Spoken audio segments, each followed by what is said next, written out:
எனக்கு திருமணம் செய்து வைத்த தெய்வம் நீங்க தானப்பா. அப்பா உன்னுடைய மகள் மலர்விழி நான் தான். எனது மகளை பற்றி எனக்கு தெரியாது. பெற்றவனுக்கு பெண் யார் என்று தெரியாது. யார் நீ எப்படி இருந்தாலும் சரி, என் குடிமக்களில் நீ ஒருவன் தான். யார் ஏன் வந்திருக்கிறாய்? ஏன் உனக்கு இந்த நிலை? உனக்கு நல்லதோர் வாழ்வை அளிக்க நான் ஏற்பாடு செய்கிறேன்.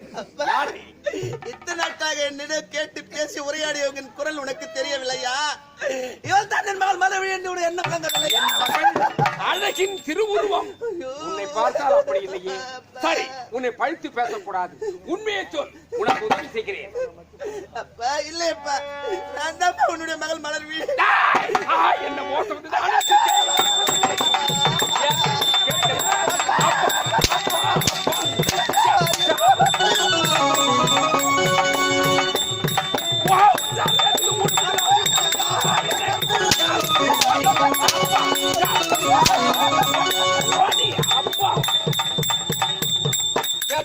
தெரியாது. அப்பா நீங்கள் என்னை வேண்டாம் என்று உதவி தள்ளுகிறீரா? அப்பா மறுமுறை என் உள்ளத்திலே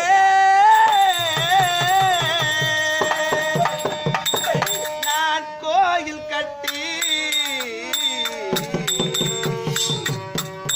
உன்னை நினைத்திருந்தேன். நான் உன்னை நினைத்திருந்தேன்.